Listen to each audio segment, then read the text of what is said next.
Good evening to our audience and good morning to our distinguished speaker today. On behalf of the Asian Institute of International Financial Law, AIIFL, I'd like to extend our warmest welcome for you to join a special event co-organized by the AIIFL and the Faculty of Law of the University of Hong Kong. My name is Emily Lee. I'm the director of the AIIFL, which is a research center founded in 1999 and housed at the Faculty of Law. My co-host today is Professor Richard Cullen. The plan is for me to give a short opening speech to provide some background to the Peter Willoughby Memorial Lectures, while Richard will be introducing today's distinguished speaker, Professor Jinyan Li from Ascot Hall Law School, York University in Canada. According to the faculty's archive information dated 11th April 2000, regarding the establishment of the Peter Willoughby Memorial Fund, Professor Willoughby was, I quote, the founding father of the postgraduate certificate in laws, PCLL, in Hong Kong.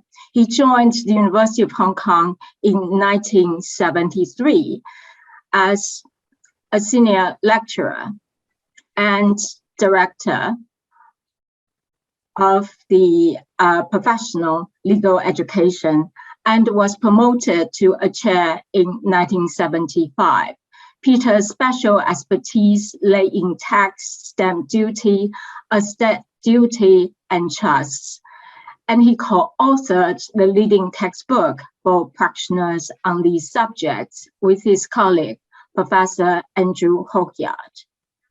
To ensure that our collective memory of Peter Willoughby will be institutionalized and carried forward to future generations of law students, lawyers, and judges in Hong Kong, for whom the life and work of Peter's will always serve as an inspiring example, the faculty proposed to establish a Peter Willoughby Memorial Fund.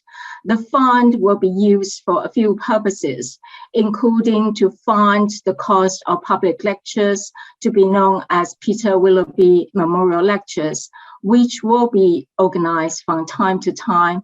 The speakers will be distinguished judges, lawyers, or legal academics from Hong Kong or outside Hong Kong, end quote. Most unprecedented and with much gratitude from the faculty, Professor Jinyan Li has accepted our invitations twice to deliver the Peter Willoughby Memorial Lectures. More than a decade ago, Professor Li delivered the first Peter Willoughby Memorial Lecture titled The Phenomenon and Implications of Cross-Cultural Convergence of Corporate Income Tax, a case study of China and Canada on the 10th of December 2008. She has kindly agreed to inspire us again by presenting the Peter Willoughby Memorial Lecture today on a timely topic and with an enlightening title, China's Rising and the United States' Declining Influence on Global Tax Governance, Some Observations. We are extremely grateful for Professor Li's insights and support. Without further ado, I'll now pass the floor to Professor Cullen, who will formally introduce the speaker. Over to you, Richard. Emily, thank you very much for that excellent introduction. And I'm about to move on to introducing the speaker, who I know quite well, going back a number of years. But having this pleasant duty reminded me that it's almost 30 years now, 1993, since I first worked with Peter Willoughby when I was in the new law school at the City University of Hong Kong. Good memories then, and it's very good to see Jinyan Li, Professor Jinyan Li, back with us. If I can delay the introduction a little bit further, just a couple of housekeeping matters so as I don't forget. The PowerPoint slides which Professor Li will use she's kindly agreed to make those available to all the participants and people who want to see them. So we will upload those onto the TLRP website after the event. We'll have time for questions and answers. So you can, we're not taking any live Q&A, but you can type your Q&A into the Zoom Q&A facility, and after the presentation, then we will revert to those questions in order.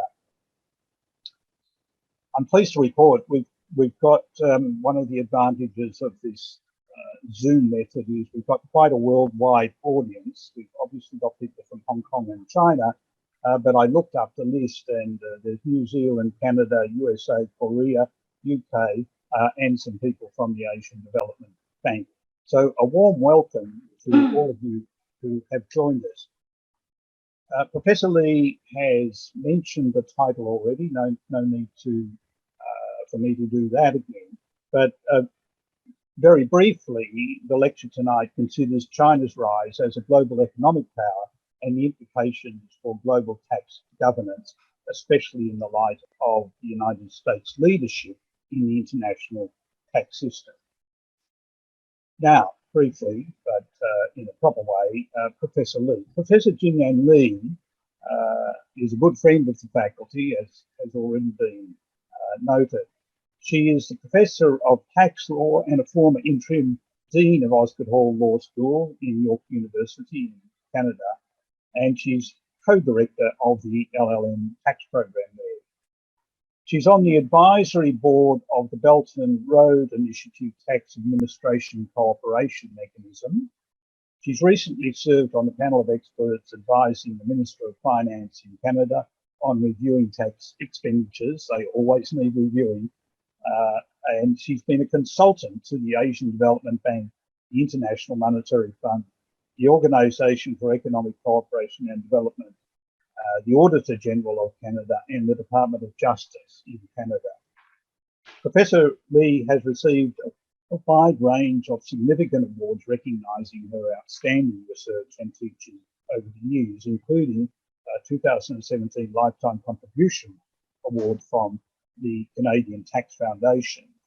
She was also recognised as a 2017 Research Leader at York University and received an Academic Excellence Award from the Canadian Association of Tax Teachers. She's authored and co-authored over a dozen books with a focus on international tax law and other topics too. Her work was extensively quoted in a recent Supreme Court of Canada decision in Canada against Alta Energy Luxembourg. We are, as Professor Lee said, very pleased to have you back with us again, Professor Jinyan Lee. The floor is now yours, and welcome back, I can say, to the Peter Willoughby Memorial Lecture for 2022. Well, good evening, good afternoon, and good morning, especially to people in my time zone. This is really early of the day. So, let me thank the AIIFL Center for the invitation to give this lecture. And thanks Emily's kind introduction and about the history of the memorial lecture. It is indeed a distinct honor for me to give the lecture twice. My research has benefited tremendously from Professor Willoughby's work, and I have also become a friend of his co-author, Professor Andrew Hawkyard. So giving this lecture is really a privilege for me. I would also like to thank my dear friend Richard for that lengthy introduction. And I have to say, Richard has been doing a wonderful job in maintaining this online lecture series and keep the tax brains working during the COVID pandemic. So hats off to you, Richard. This is what I'm planning to do. As Richard mentioned, the slides are going to be made available. The presentation is based on a paper I wrote a few months ago, and the paper is also available. So I would refer you to the paper if you want to investigate more about the technical aspects of my presentation. I made an assumption that some of the audience may be tax experts and some may not be. So I try to aim in the middle. I will begin my presentation with some facts, the facts as I see, and then I'll talk about what did I look for in trying to assess the influence of China and US in the global tax governance. So I look at the institutional participation of China mostly. Then I'll look at the role in developing, maintaining, and changing international tax norms. Later on in my presentation, I will probably refer to the second element as the scientific element, and the first element is institutional process related. And I will wrap up with some observations about the rising or declining influence of the two big countries. So some facts first, and I do hope your questions later on do not relate to the facts of this part, because I just assembled some facts to provide some background. I am not a researcher on the economic data, but I thought this is useful to set up the context. So if you look at the rise of China's contribution to the global GDP growth, the share of China has been rising from 5% to 45% in the data that I saw. In the meantime, the US share has been on decline. So this is just a trend. And similarly, this is information about, this is about, okay, so this is the share of, this is actually, I think I realized this is the title I got wrong. This is the share of global trade. And this is the share of contribution to the global growth. And the red bar represents China. The gray bar, the lighter gray bar right on top of the red represented USA. And you can see the relative change. The same pattern holds in many other aspects as well. So this slide is about the number of the largest multinational enterprises. This is according to the Fortune Globe 500. So among the top 500 global firms, and you can see the number of them based in China. The table shows 2021. Then if you look at the right-hand side of the screen, then you see in 1980, there was none, and then there was 2 in 1995, and the number just grows for China, and similarly declines for the US. So those are just some broad economic data to show the rise of China in terms of the economic power and economic influence in the world. I'd like to give you some facts about international taxation before we talk about China's rising in influencing global tax governance. So firstly, taxation, tax revenue is critically important to any government because the government job is to spend money on programs, spend money on things that the people of the country want to spend money on. So spending is what government does. And in order to support spending, the government has to raise revenue mostly through taxation. And in developed countries, income tax is the most important type of tax.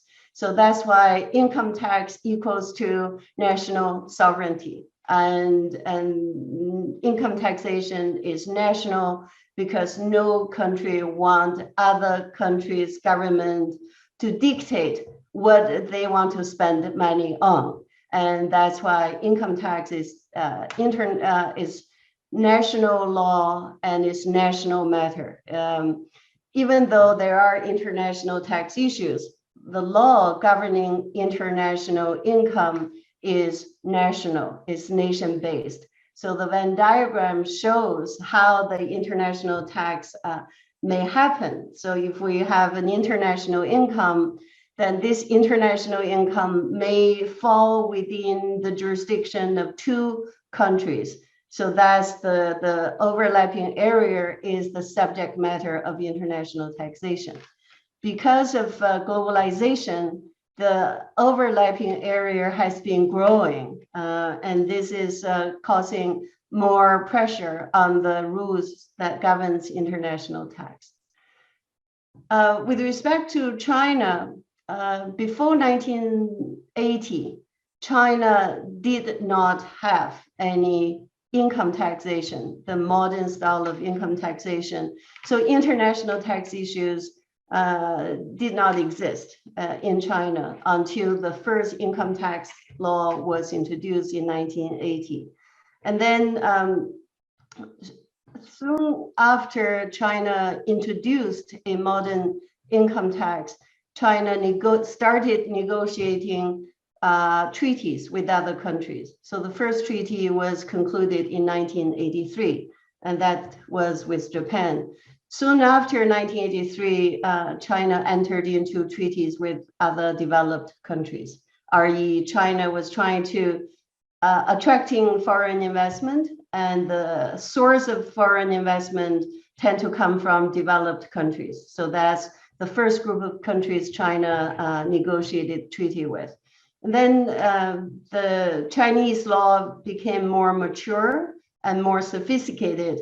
So by 2008, a new law, which is the law in effect today, was introduced. And the current Enterprise Income Tax Act is actually very similar in design, in structure, in thinking to the corporate tax system in Western countries. So this is the Chinese taxation, and because the Chinese domestic law covers international rules, so the Chinese international taxation is also found in Chinese domestic law. So now we can see that if international income falls in the jurisdiction of two or maybe even more countries, then who is going to grab the tax that is applicable to the international income? And this is and this issue is growing because of the growth of multinational enterprises. Their income can be considered to be global because they operate in multiple jurisdictions. And then the issue is conflict of laws, which country's tax law apply to empower the government of that country to collect the revenue from the global income. Now, so when there are multiple countries trying to grab the tax revenue from the income of multinational enterprises, who is to get it? Like, who is the referee? And at present, there are no referees. There is no international court, no international organization, but countries do coexist through some international consensus by following some international norms. So there are two basic kinds of norms that I want to touch on today because they are very important for me to assess the influence of China and US. The first type of norms govern jurisdiction, which country has jurisdiction to tax the global income. And this is often known as nexus issue. So currently there are two bases. One is the resident country of the corporation, and the other one is the source of income. The second norm is the arm's length principle, which governs transfer pricing issues, one of the most interesting and difficult issues in international taxation, because it tests whether the price of intra-group transactions is acceptable. And the principle is arm's length, which is really basically market price. If multinational corporations deal with each other, the members of a group deal with each other but don't charge a market price, then the government can come in and reassess their price so that they can reassess profit, then they can reassess tax liability so that they will get the money from the tax base. So because taxation is national, tax law is national, and no government want to let other governments interfere with how they run their country, how they run their fiscal system. So there is no delegation of taxing power by national governments to any international organization. So there is no tax organization at a national level, and there is no public international law governing income tax issues. What we have is a patchwork or a network, in a better phrasing, about 4,000 or so bilateral treaties. So countries contract with one another to resolve their conflicts, but there is no single international tax law instrument to regulate how all of the countries behave in terms of taxing global income. So that's the lay of the land in terms of law today. Now, the next part of my presentation deals with this question that you see. What institutions have been in charge? I put in charge in quotation marks because no one is really in charge, but they do play a role in maintaining and developing the international consensus. And then I will insert China's role in the discussion of this part to save time. So we're going to look at the institutional element of global governance. Now, we all know about the United Nations. The United Nations is a player in international taxation. The predecessor of the United Nations is the League of Nations, which was formed after the First World War, and it's operated between the two world wars. China was one of the founding members of the League of Nations. The League of Nations is probably the most important organization, even though it no longer exists today, in terms of shaping the international tax system we know today, because the League commissioned 4 leading economists at that time to write a report about solving the problem of double taxation. And the 4 economists reported that double taxation was evil, double taxation should be prevented. So they created a theoretical framework, and they also presented ways of allocating taxing power between countries so that income is taxed once, income is not taxed twice, because double taxation impeded cross-border trade and investment. So based on the 1923 report, technical tax experts, which were mostly tax administrators, worked together to create a draft model convention for countries to use in order to prevent double taxation. China had a representative, even though China didn't have income tax at that time. So China was part of the League of Nations efforts in creating the beginning architecture of today's system.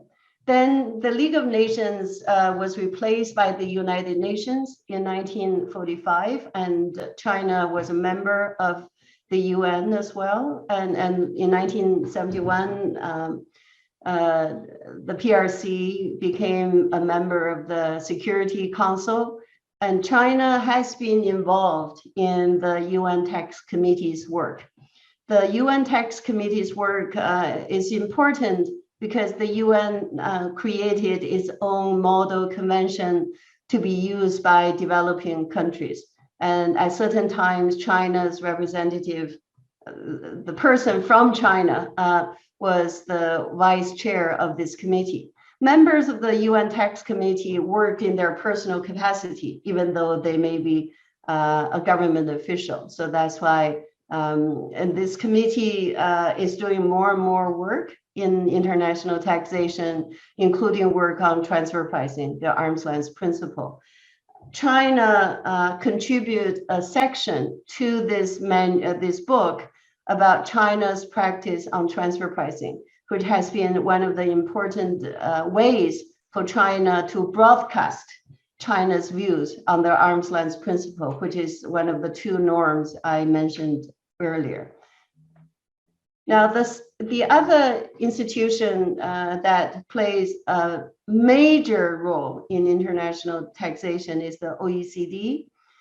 China is not a member of the OECD, but China was invited to become an observer of OECD's work. So China has been participating in OECD's work in developing the model convention and other work such as transfer pricing. China is also a member of the G20. G20 is playing a greater and greater role in terms of guiding the political debate. So China hosted the G20 summit in 2016. There's a communique, and the communique mentioned about international taxation. So China was keen on reshaping the international tax system to make it more fair and more modern and more resilient against multinational corporations' tax planning tactics.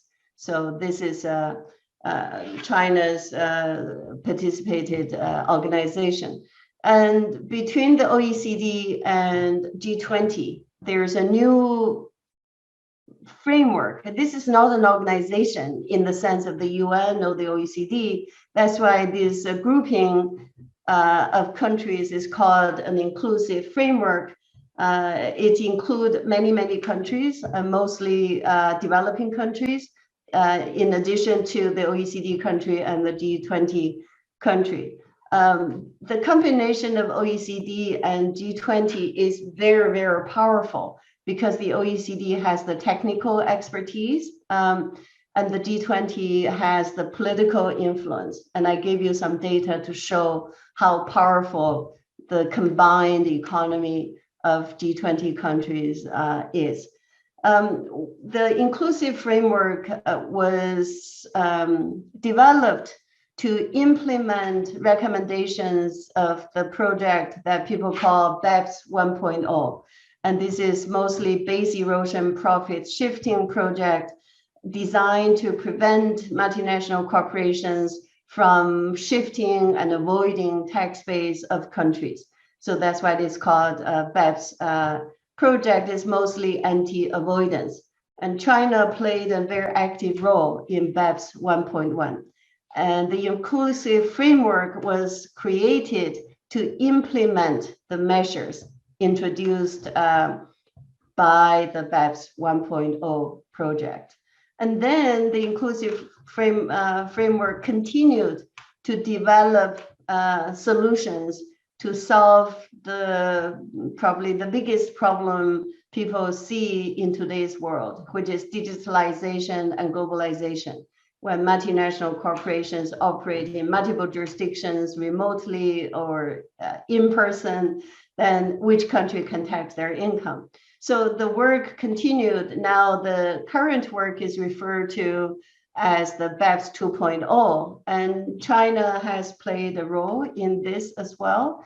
There's a steering group, and China served as the deputy chair of the steering group. So you can see China's role in the institutional level. Now, I want to just talk to you about the scientific aspect, the norms. The norms are being changed. What are being changed? So inclusive framework reached a historical, unprecedented, very impressive deal last October. 136 countries agreed to a solution to address digitalization and globalization. And they call the solution a two-pillar solution. So you will see pillar 1 and pillar 2. And pillar 1 is about creating new taxing right for market jurisdictions. So this is to address one norm I mentioned. Previously, the norm is to allow a country to tax if the corporation is a resident of that country or has income sourced or earned in that country. But when you have digital companies that have remote sales, they are based in a foreign country, market jurisdictions have no taxing right. So pillar 1 create a new taxing right for them using a nexus that is based on digital sales and based on economic data, gross sales, rather than using the traditional basis. And it also introduced a new way of dealing with the arm's length principle by introducing a formulary allocation method. So pillar 1 is quite revolutionary in terms of changing the international tax norm. And pillar 2 is different. Pillar 2 is supposed to prevent multinationals from moving their global income to low tax jurisdictions. So pillar 2 wants to create a floor for corporate income tax to be 15%. And pillar 2 is also interesting, is targeting large multinational corporations. The same is true for pillar 1. So I'll tell you more about the 2 pillars, why they are historical.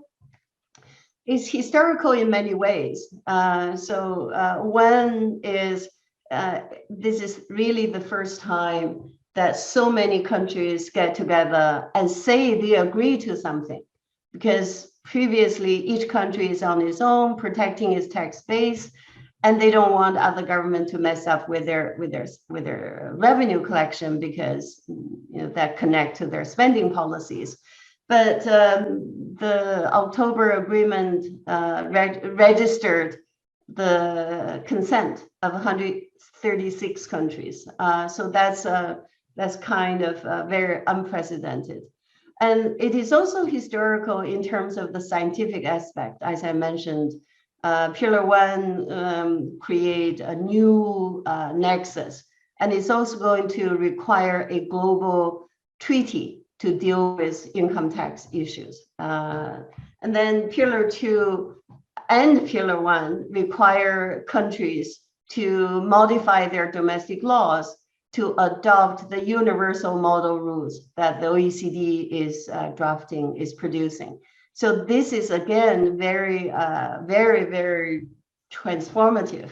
The legislatures of each country will have to use these standardized international rules in their domestic legislation. And the last element I want to mention is pillar 1 and pillar 2 are creating a new class of taxpayers. So these are global firms, and they operate in multiple countries. They used to be able to arbitrage their tax liability by taking advantage of the differences in national tax laws. Under pillar 1 and pillar 2, the room for arbitrage is much, much smaller, because these rules are just written for these global firms. And there are lots of reasons why now the global deal could happen. So firstly, because of multinationals could arbitrage national tax laws differences, putting income in tax havens, it erodes the capacity of national governments to spend, to fund COVID, to fund the fallout of the global financial crisis in 2008 and 9. So when government needed revenue, they looked for sources, and multinational corporations became the common target for national governments to look for revenue.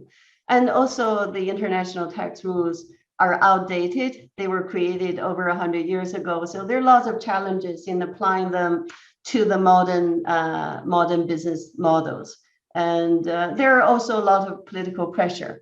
Domestically, politicians were facing ordinary taxpayers and small businesses, and hearing from them complaining about why big corporations are not paying their fair share of taxes. So all of these political pressure also motivated politicians to act. And China, as I mentioned, China has been playing a role in this exercise. China was active in BEPS 1.0 version in terms of Action 1 of the work. And Action 1 was to deal with digital economy. So China contributed ideas and participated in discussions, but there was no final solution in BEPS 1.0. So the work continued into BEPS 2.0 and the two-pillar solution. I could not find much writing about the specifics contributed by China. So there are a lot of information about what the US has been doing because they're quite transparent under Trump administration, under Biden administration. I couldn't find a lot of specific detailed ideas coming from China from the official sources. So, but I understand that China contributed to both pillars and had played a role, especially serving as deputy chair of the steering group. Now, so the deals has been made. Now the next step is how to turn it into law. The global deal is a political deal. So if you look at the top of the staircase, and this is great, historical, it's top down. So we need a multilateral convention or multilateral instrument of taxation to implement the global political deal. And then domestic law has to be changed, and the domestic laws has to be administered.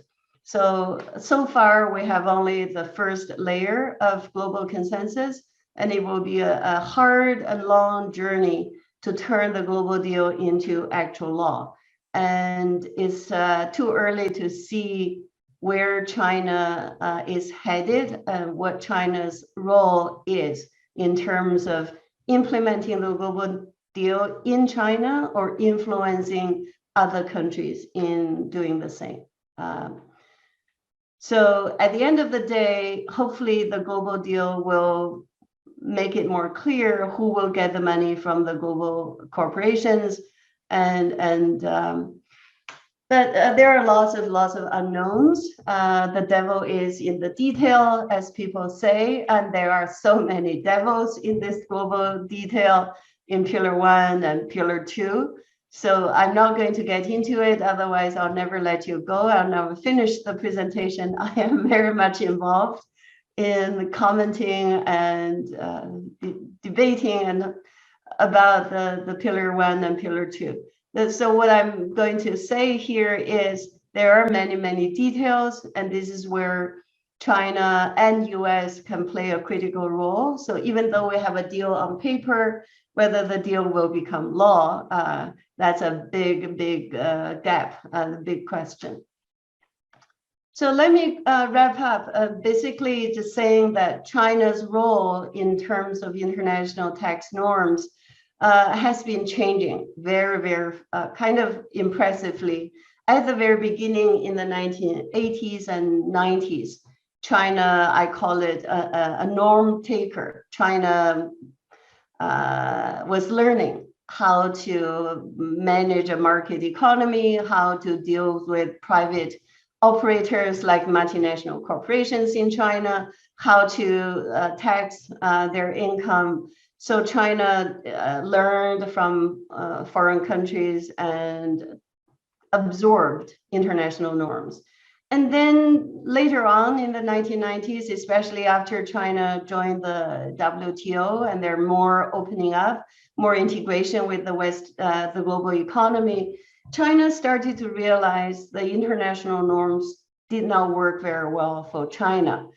So China started to shape and try to change the norms, including the arm's length principle and through the UN's work, and then through the work at the OECD. More recently, through the BEPS project, China started to become part of the norm maker, try to reset the international norms to make the century-old rules work in the modern economy. So, so now let me wrap up with a few observations about China's influence rising. Does it mean the US influence is declining? So if you pay attention to the title of my presentation, there's a question mark because I don't know exactly the degree of influence. China's influence rising for sure, but does that mean the US influence is declining? So let me just talk to you about the US influence in a few areas. One is in terms of ideas and principles. It's probably well known to people who study tax law that US has been a leader in creating these ideas and principles. I give you some facts to support that claim. Like the 1923 report I mentioned earlier, the main author was Professor Seligman from the Columbia University. He wrote leading books about income taxation for the US. He was a father of modern income taxation because the US system was used in other countries as well. So Professor Seligman was a chief contributor to the 1923 report. And that report became the theoretical foundation of the Model Convention. And that Model Convention is really the basis of today's bilateral tax treaties, the 4,000 or so treaties. And the arm's length principle is another important norm. Again, this is also largely attributable to the American author of a series of reports, Mitchell Carroll. Because he looked at the systems of many countries and draw experience from the US practice, the Canadian practice, and came up with this recommendation, which was adopted at that time. So, and the US also had this system to relieve double taxation based on foreign tax credit. The foreign tax credit system is a very important mechanism that I will mention next. So these are what I see as major contributions from the US to the international system. And in terms of rules, so there are ideas and principles, but tax law relies on detailed rules to take effect. So the Americans have created rules to make their system work. And the American income tax system is one of the most sophisticated and complex systems, largely because they encounter corporate behavior, corporate transactions, and they need to deal with it. So to deal with it in a system, in the American political constitutional system, they have to use transparent and airtight kind of rules to achieve their goals. So that's why their rules are very, very nuanced and sophisticated. And the important rules in international taxation include the four you see on the screen. And transfer pricing is the arm's length principle, very, very important. Then the controlled foreign corporation rules, also important. This is to kind of modify the residency-based corporation rule to tax corporate income. And there are treaty anti-abuse rules about taxpayers using treaties to avoid tax. And so US has been at the front line in terms of introducing anti-avoidance, anti-abuse rules so that multinationals do not shift income away from the US tax base. So these rules are there to protect American tax base. And all of these rules have been learned and copied by other countries and have been kind of introduced into norms and standards. And the current Pillar 2 is based on the American domestic rules. So that's just an example of the US influence. The US approach, though, to these international tax rules is really just to serve US interest. I mean, US was not there to write rules for the world. The US lawmakers only look at the USA. They will look at what is good for US taxpayers, for US government, and so it is predominantly to serve US self-interest. And US legal system and constitutional requirements are such that American laws can override international laws because they have this later in time principle. So which means that even though US may have tax treaties with other countries, US Congress can write a rule into their domestic law to say, we're going to change our position because that's quite allowed. And while most countries follow either the UN Model Convention or the OECD Convention, US has its own model treaty. So US has been quite exceptional in many ways, and is really unilateralism in practice. I mentioned foreign tax credit rule.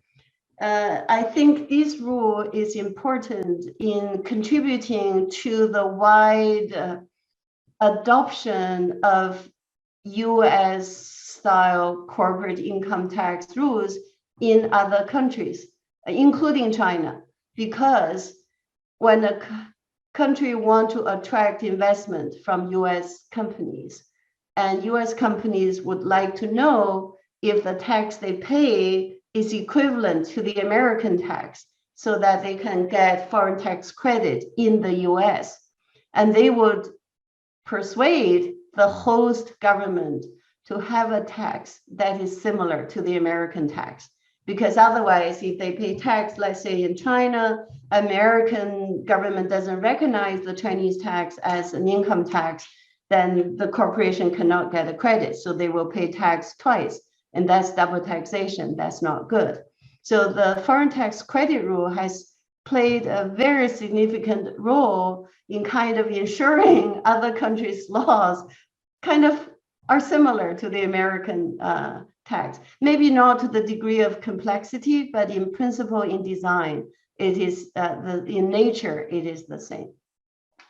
And the American rules can be considered to be constructive, quote unquote, because they are kind of transparent. The Americans will explain why they have this rule, what the problems the rules are supposed to address, and they will give examples how these rules apply. And so they kind of become very good examples for other countries to use if they have similar problems. So the point I want to mention about American influence is the American rules become adopted by other countries. Not because the Americans dictate, force them to do. The other countries look at the American rules and we like to have those rules. You know, one example is Canada and other OECD countries. So whenever Americans have some new rules and it take a couple of years, maybe other OECD countries will copy them because they seem to be good rules to serve their own interest. The Canada wanted these rules to have these rules because it's good for Canada. It's not because the Americans wanted Canada to do it. So that's the power of the kind of influence in many areas. And then for countries that want to have some kind of economic relationship with the US or want to attract American investment, it will be in their interest to actually have rules that the Americans recognize. So this is how American rules become norms and become standard. So this is really my kind of wrap up. Is American influence declining? The answer, I think, based on my research, is yes. If you look at institutionally, the American influence in the institutions I mentioned is on decline. In fact, the US was really not a major influencer in the international organizations before, because they seems to be operating on their own, the unilateralism. But recently, these international organizations are playing a greater role. So relatively speaking, American unilateralism is now being countered with this multilateral consensus. So in that sense, the American influence, I think, is being modified by the international multilateral effort. Scientifically speaking, though, about the norms, I don't really know the extent of decline of the American influence, because the Pillar 1 and Pillar 2 we have now are largely American creation. And whether they will become law will largely depend on whether US Congress adopt this. So realistically, the US influence is still there. If you talk to international tax experts, they will say, I'm not spending time studying Pillar 2 or Pillar 1 until the Americans adopt it. So that's the degree of influence.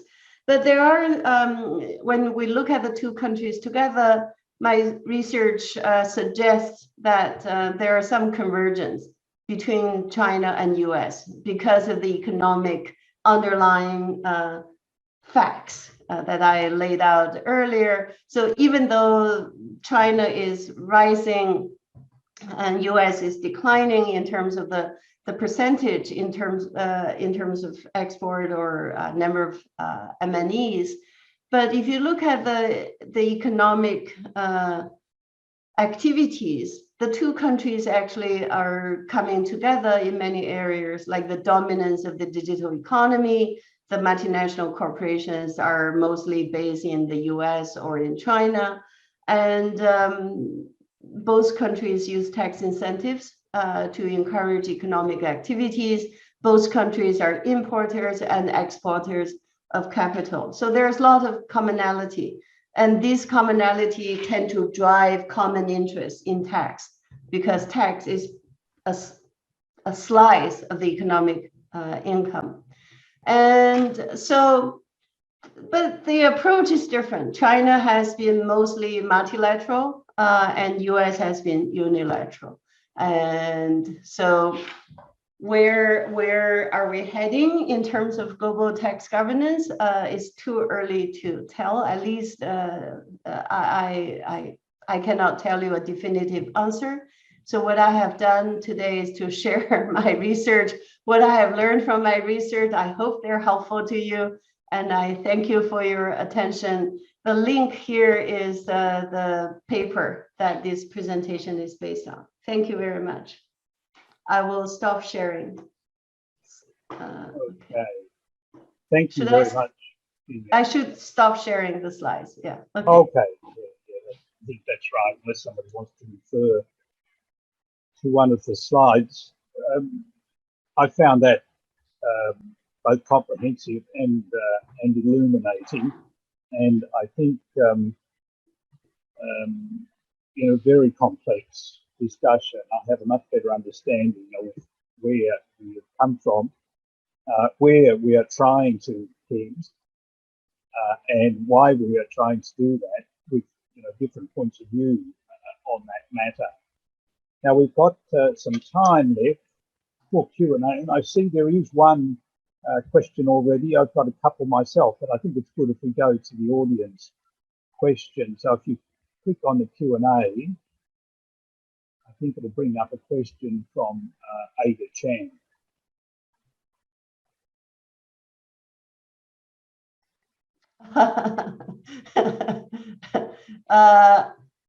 Ada, I think that's a great question. Just for everybody's benefit, I think maybe I should read out the question, and then, if you don't mind, I'm not sure if everyone can see it. The question is, while US and in alliance with other Western countries are imposing lots of trade restrictions, e.g. restriction of export of technology, increased customs duty, valuation of RMB currency, etc. to China, do you think China can still continue to grow and possibly beat the US? How could China respond in the long term other than in the ways we are currently seeing? Yeah, I think it's an excellent question. I have no answer. This is not my area of research, so I don't want to offer any answers that will be misleading or incorrect. In terms of US using tax law to engage in trade issues, that you may draw some inference from that, whether that would affect the long-term growth of China. In terms of remote sales, digital goods and services, for instance, US has used has combined trade issues with tax issues, because many countries, including India, wanted to levy a new tax called digital services tax to tax Google, Airbnb, Uber, and all of these big American companies that sell stuff to Indian consumers without paying local sales tax or income tax. So there's digital service tax. American government didn't like it. American firms didn't like it. And that's one of the motivations why the US agreed to participate in Pillar 1, because the condition of Pillar 1 is every country must eliminate their unilateral DST in order to join Pillar 1, because most of the companies that are targeted by DST are American firms. These are large firms making lots of money from every country without paying tax in there, because traditional tax rules do not apply. And before the Pillar 1 becomes law, the American Trade Office will retaliate through trade sanctions of any government that insisted on levying DST on American companies. So in terms of your question, there's another angle, which is you mentioned alliance with Western countries. The tax research shows that the alliance is very important. Like Pillar 1 and Pillar 2 are recent examples of the alliance. Before the Biden administration came back to the multilateral discussions, the initiative of Pillar 1 and Pillar 2 were kind of hopeless, because without the USA, any international tax reform is very, very difficult to achieve. Then the Biden administration came back, and then there is a G7 consensus, then G20, and then 136 countries agreed. So it shows that the change happened with the Western alliance with the US first. And then, so that may, I don't know whether, your question, how is that kind of thinking translate into currency and other trade restrictions?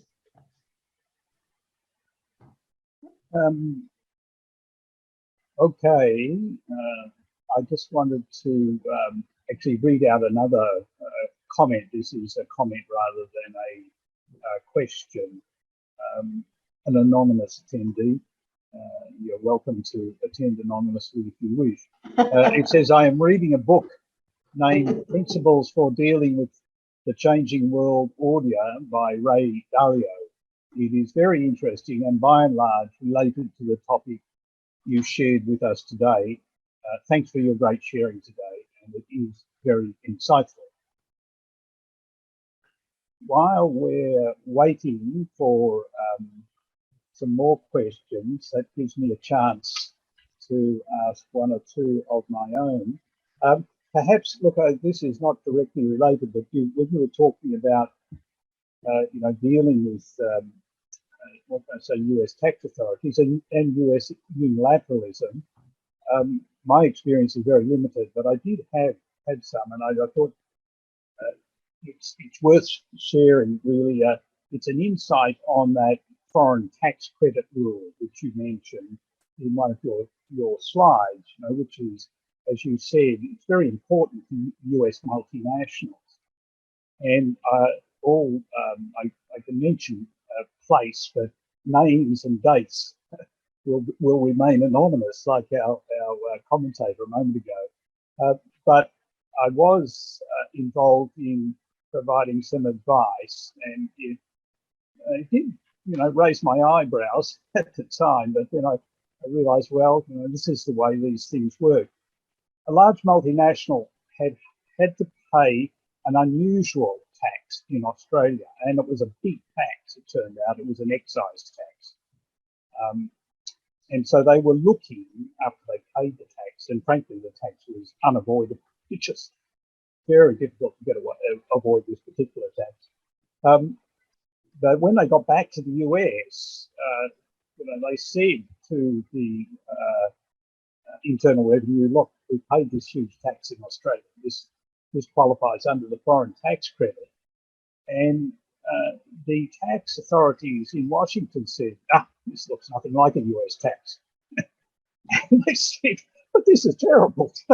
We paid this tax in good faith, and we're a tax-paying entity in the US. How come you're doing this to it? And the response, of course, this was all hearsay. I got this from the lawyers in Australia.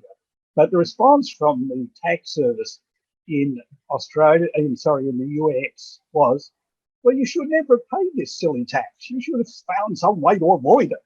Don't come back to us with your bad tax planning. And I have no reason to disbelieve that, in fact, this was, the response. And in a way, it was quite, it's logical, because the revenue service in the US want to protect the revenue. And this was a very big amount of money that had been paid. And by telling them to go and jump in the lake, more money would come. Ultimately, I think it was resolved by negotiation. They had to forego some of the deduction. Anyhow, enough of my war stories. But I did have as I say, 2 or 3 questions. But one I thought you might be able to discuss from experience, and especially looking forward. And I noted your involvement in the Belt and Road Tax Advisory Committee. I'm just wondering, do you think, as the Belt and Road projects and the activity, and therefore the income generation and so on, gathers more and more momentum, that this is going to have some effect on shaping China's attitude to the international tax system? I mean, or at least Chinese corporations now seem to be involved in a way offshore that was unthinkable even perhaps 10 years ago, certainly 20 years ago. So I wonder if you have any comments on that, where we might be heading. Yeah, thank you, Richard. Well, firstly, just a follow up on your foreign tax credit war story. There is a requirement, I understand, in the US that for a tax to be creditable in the US, it has to be final. So the taxpayer must exhaust every possible venue before they pay the tax. And so if they're willing to pay tax to a foreign government, then want to get it back from the IRS says, so no. So that also explained why the first tax case in China, international tax case, Pan Am site, was an American company, because if they paid tax in China without going through the litigation process, exhausting the process, without fighting it, they wouldn't get the credit back. So that's just the American system. So American companies will be litigating assessment in other countries as well in order to prove that the tax is final, that is legally mandatory, they have to pay. Anyway, about the Belt and Road Initiative, and I think the audience is probably quite familiar with the general Belt and Road project. The BRITACOM This is the tax administration's cooperation mechanism, is doing quite impressive work in the sense that it got member tax administrations together and try to resolve tax disputes, try to improve competencies of tax officials and bring taxpayers and tax administrations together. And also trying to bring current policy and thinking and share it with member countries. So to that extent, it has done very important work. But with respect to the international tax norm side of things, like changing it, that's not the mandate of BRITACON. BRITACON's mandate is to improve tax administration mostly, because the members are tax administrations, and they have provided training, information sessions, like during COVID. It was really impressive that COVID-related policies were shared, seminars were organized so people could attend, just learn how other people are struggling, dealing with tax collection while everybody was social distancing, and how to provide incentives when businesses need some rescue. So BRITACON has played a very important role in that sense, and is also trying to increase the notion of rule of law, how to empower taxpayers and tax administrations to actually follow the rules in collecting taxes. So in that sense, it's I think it's mostly informational capacity building rather than law or rule changing. That I am not sure, actually changing, being part of the global governance dialogue is part of the mandate of BRITACON. So the advisory committee has been involved mostly about this capacity building aspect of the work. And I've been doing lectures, giving talks and things like that. Okay, that clarifies it very well. Thanks very much. I see we've got a couple of other comments or questions, which you can see. Again, perhaps I'll just read these out so that in case not everyone can see them. One of them is from Andy Helpgard, who you mentioned, wonderful colleague, former colleague here at Hong Kong U, and leading tax scholar based in Hong Kong for many years. He says, "Hi Jinyan, it's great to see you." And he speaks for me here too. "Peter Willoughby would be very happy with your talk." And Peter and Andy were very close.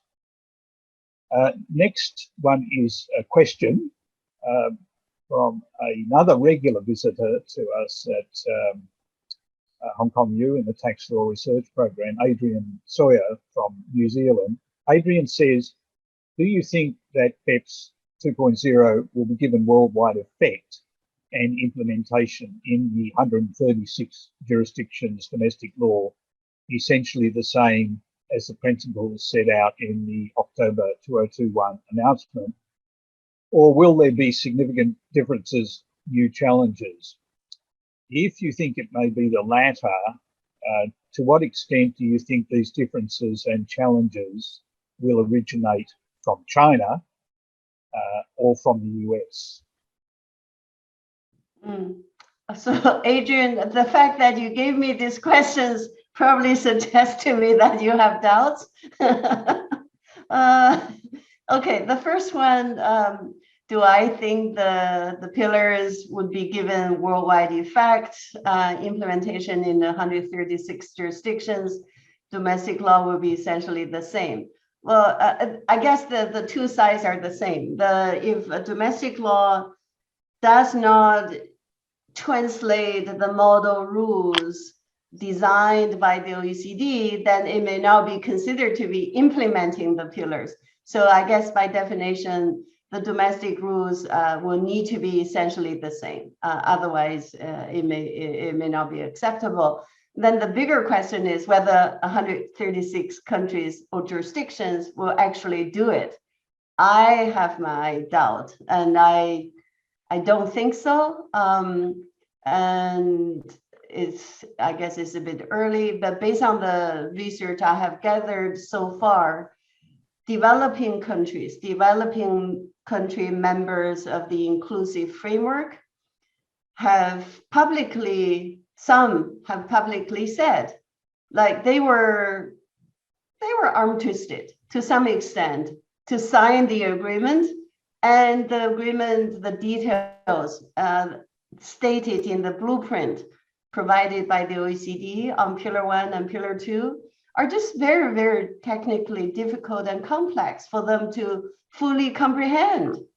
And the economic impact on their revenue base, on their tax system was unclear. And most of them would eventually figure out by going through this complex legislative process, they wouldn't get much extra tax revenue at all from Pillar 1, because Pillar 1 now is targeting only the top 100 or so, maybe even fewer, large global firms, and it's only the super profit, their profit exceeding 10%, is allocable to market jurisdictions, and not 100% of that. It's only 25% of the super profit could be allocated to these 136 jurisdictions. And then when you do the math, they wouldn't get much revenue. So Nigeria has already said, you know, they're not going to join. They didn't join the October agreement. They're not doing it. Other countries are thinking similar to Nigeria and said, you know, these rules are so complicated. We don't understand them now because they're so uncertain, unclear. We don't know how to translate them into practice. And our administrators, our tax officials are not that well versed in this sort of things. So they worry whether they can implement it. So Pillar 1 is very much in doubt in my mind, whether many developing countries whose average consumption power is very low and they wouldn't get much from Pillar 1, they would embrace Pillar 1 and you know, copying this model rules into their law. Pillar 2 is a different story. So your question is whether it's going to be given worldwide effect. I would say not worldwide, but regional, possible for Pillar 2, because EU is very excited about it. As you know, they have the draft directive. UK has published this consultation paper, seems to be on board with Pillar 2, and UK was the chair of G7 in 2021. It was the G7 that triggered the process of reaching the global agreement. So UK took pride in seeing through. So UK was the first country to jump on this and release the consultation paper and saying, we're not asking you to give us feedback about whether we should do it. We are asking your comments on how to do it. So the policy question is not on the table. So UK government seems to be very keen, and EU is, but I haven't, and Canada is talking about it and seems to be headed in the same direction, but lots of details are uncertain. And so it is really, really hard to know how many countries outside the OECD will actually adopt Pillar 2, because Pillar 2 is really protecting high income and capital exporting countries. So I don't see why many developing countries would want to embrace it. Some traditional tax haven jurisdictions have to make a choice whether they want to join in or stay behind and become the target of the Pillar 2 rules. And I haven't seen much literature or research about how countries react to the Pillar 2 yet. But from what I can gather, Pillar 2 is more likely to become law than Pillar 1, because Pillar 1 is just the obstacles from the US in embracing Pillar 1 are just so huge. And if Pillar 1 is not law in the US, there's really not much point, I think, for other countries to embrace Pillar 1. So that answered the second part of your question as well. But the China-US, the two are very different. But with respect to Pillar 1, I sense that China and US have similar concerns. So even though Chinese digital firms are not selling as much as American digital firms outside the home jurisdiction, but potentially Chinese digital companies will be subject to Pillar 1 tax in other countries. So China may be the net loser of tax base under Pillar 1. In that sense, China and US should think alike because the interest is the same. These are the only two countries that will give up tax under Pillar 1. Every other country is a net market country. Only China and US are net exporting countries of digital goods and services. So they should have similar concerns. If we leave all the political drama aside, just pure fiscal interest, the two countries should be the same. And Pillar 2 are probably is a bit different. China's tax incentives and American tax incentives are important, but US has already the GILTI rules. So it is the foundation for Pillar 2. GILTI rules are very, very, very, very complicated, even for American lawyers. And I just don't see how China can upgrade its CFC rules and by embracing GILTI type of rules in China. They're just, the GILTI rules have more words than the entire Chinese enterprise income tax law. So it just so complicated. So I wonder, I don't know what the Chinese official position is. The commentaries I have read seems to point to supporting Pillar 2, but I don't know how China thinks. But the two are different in terms of determination, because in terms of economic development, US has a mature multinational enterprises, and US is probably more certain about to reach out to their foreign income. China, as Richard mentioned, because of the Belt and Road, China is still at the phase of encouraging Chinese companies to invest overseas and to earn income from foreign operations. The Pillar 2 may put some kind of a signal, give a signal that this tax system is going against the general economic strategy, that going abroad, foreign investment is good for the Chinese economy. And the Americans don't have this concern to the same degree. So with respect to Pillar 2, I think the two countries have more divergent concerns. So that may explain what they're going to do about Pillar 2.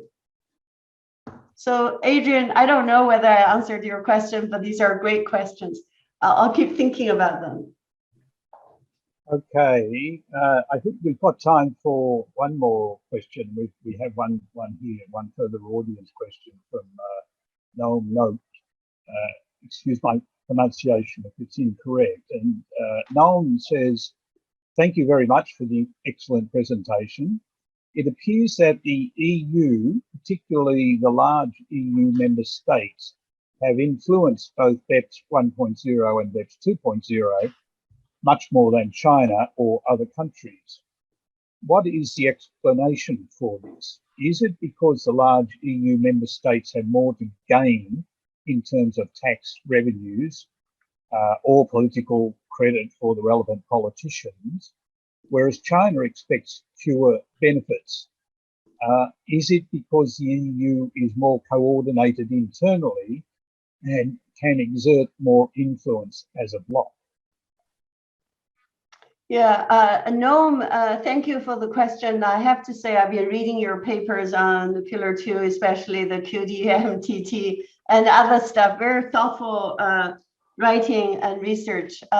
So I'm glad to get to know you in this way. Hopefully in the future we'll see each other in person. Yeah, this is your questions are great questions. The explanations, it's hard to know because I was not personally involved in this. So what I could gather was from reading, media commentaries, and I talked to some people who have some direct involvement. The international tax system has been shaped by Europeans and Americans in general in the past.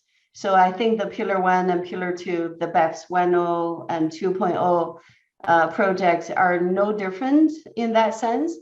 China and G20 countries are participating, so it appears to be inclusive, but there's a lot of technical issues, there's a lot of political, economic considerations, and I think the Chinese considerations are quite different from the mature capital economies.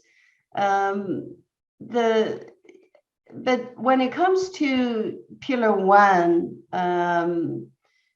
EU, because EU is market jurisdiction as a bloc, they are a huge consumer American digital goods and services. So they're very keen on DST, but they don't want to have a trade war with the US because US has been threatening sanctions, and President Trump threatened to levy tariffs on French wine, French handbags, and everything. So the EU didn't want to have a trade war continuously with the US. This is not good for any either side. And so the US had an interest in negotiating with the EU and reaching some kind of consensus to avoid the trade war. And EU also is keen on preventing race to the bottom, corporate tax competition within EU members. But EU has failed in reaching the goal of preventing harmful tax competition on its own. So from what I read, EU is using the US through the OECD and the inclusive framework to achieve a goal it couldn't achieve on its own. So now through Pillar 2, EU member countries may actually prevent race to the bottom of type of tax competition. So all of those are very different concerns from China's. And you can see that China doesn't share the underlying concerns and doesn't share the technical expertise and the expected outcomes. So it is, and of course, China doesn't benefit. If you don't fight for what you want, it's really difficult to benefit from it. So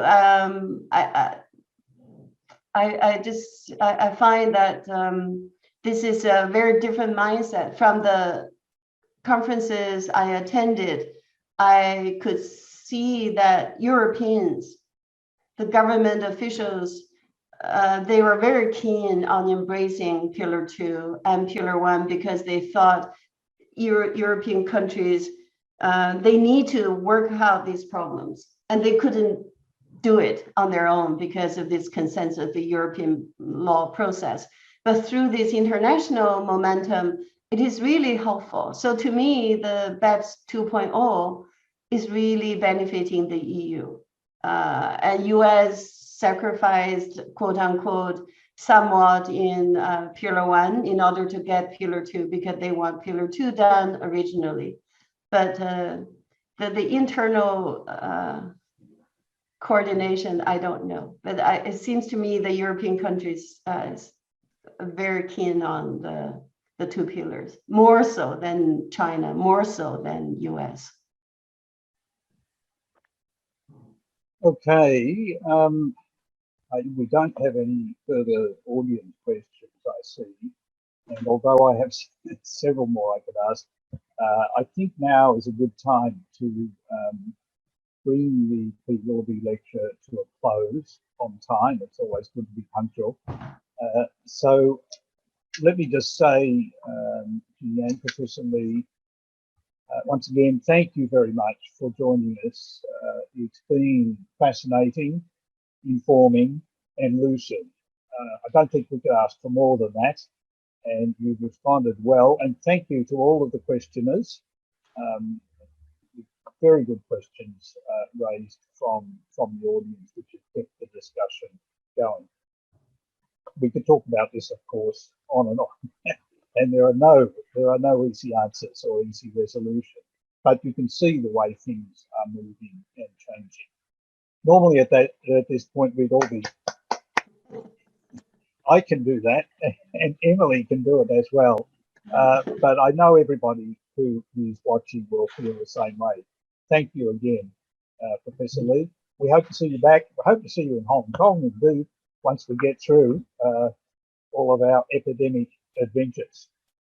Yeah, it would be great to have you visit us again. Yeah, and thank you for being so engaging. You were very, very attentive, and thank you so much for being so generous of your time. This was probably the longest Q&A that I have observed, and it is really a true reflection of the depth of your knowledge, and you have inspired me with your way of engaging the audience and answering questions with such depth, and it really was very illuminating and very comprehensive, and really has aroused interest from the audience who are very knowledgeable in your area as well. And so really, I want to thank you on behalf of AIIFL and the faculty, to Professor Lee, and also to our organizer, Professor Cullen. Thank you. Thank you so much to you both. Yeah, thank you both. Yeah, be well. Yeah, be well, and same to everybody. Yes. Keep well, and we'll see you at the next. We've got another presentation coming in April, so we look forward to joining many of you again then. And thank you for now. I'm going to press the leave button, and I think that will bring it all to an end, according to my knowledge of Zoom. Bye-bye. Bye. Thank you. Thanks again. Many thanks. Bye. Bye.